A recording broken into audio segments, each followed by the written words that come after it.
Look at your hands, go ahead, wiggle your fingers. Inside that intricate machine of bone, muscle, and nerve is a story. It's a story written in the language of biology. For most of human history, that story was, honestly, a complete mystery. The inner workings of our own bodies were like a hidden cosmos. We could only guess at the storms raging within the silent battles fought by our cells, the rhythmic dance of our organs. But you know, curiosity is the engine of discovery. It really is a force of nature, and it drives us to find new ways to see, to understand, and to heal. It compels us to build tools, to extend our senses way beyond their natural limits. These tools, these biomedical inventions, are sort of like our spaceships for exploring the inner world. They're the telescopes that let us peer into the galaxy of a single cell. They're the seismographs that record the tremors of a beating heart. Imagine a time, not so long ago, when a doctor's best tool for understanding the heart and lungs was their own ear.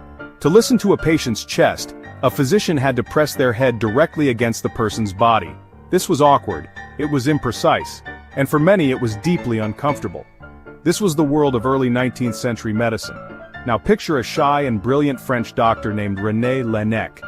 He was a gifted physician, but he found direct auscultation problematic, especially with female patients where modesty and social norms created a barrier. He knew there had to be a better way. One day in 1816, Laennec was walking through a courtyard in Paris.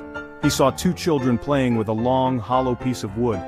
One child would scratch or tap one end, the other would press their ear to the opposite end and listen with delight. A spark ignited in Laennec's mind. He realized sound travels and can be focused through solid objects. He rushed back to his hospital, took a notebook and rolled it into a tight cylinder. This simple tube became his first key to unlocking the sounds of the body. He placed one end on a patient's chest and his ear on the other.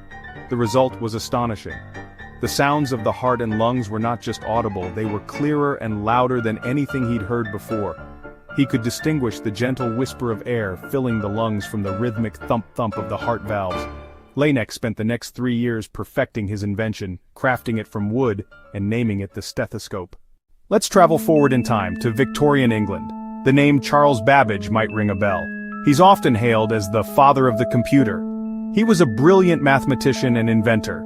He dreamed up complex machines like the difference engine and the analytical engine, mechanical ancestors of the modern computer. These grand complex devices were his life's passion.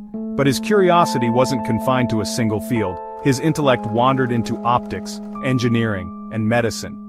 During one of those journeys he designed a device that could have revolutionized medicine, if anyone had noticed.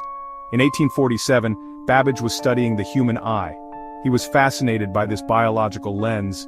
He knew its limits and the diseases that could cloud vision. He wanted to see the retina, the screen, at the back of the eye. At the time, that was impossible. The inner eye was dark and mysterious, so Babbage invented a solution. He conceived a tool we now call the ophthalmoscope. His design was beautifully simple. It involved a small silvered mirror with a tiny hole.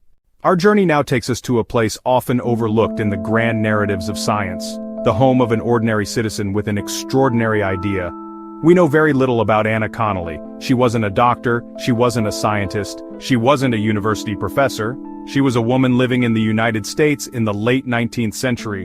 And in 1887 she was granted a patent for an invention that was decades ahead of its time. Her patent was not for a medical device but for a fire escape.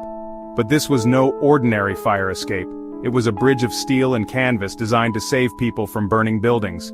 And within its design lay the seed of a revolutionary medical concept. Connolly's fire escape was a rigid metal bridge with a canvas chute connecting a building to the street below. But what does this have to do with medicine? Buried in the details of her patent is a truly visionary idea.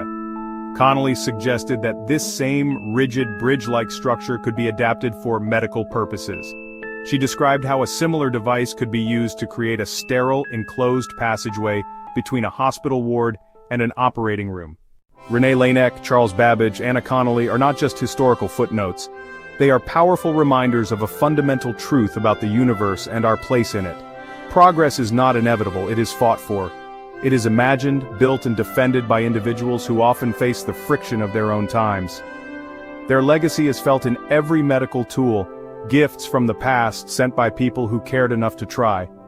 By honoring their memory, we honor the very best part of ourselves, the endless starry-eyed quest to know the cosmos, both outside us and within.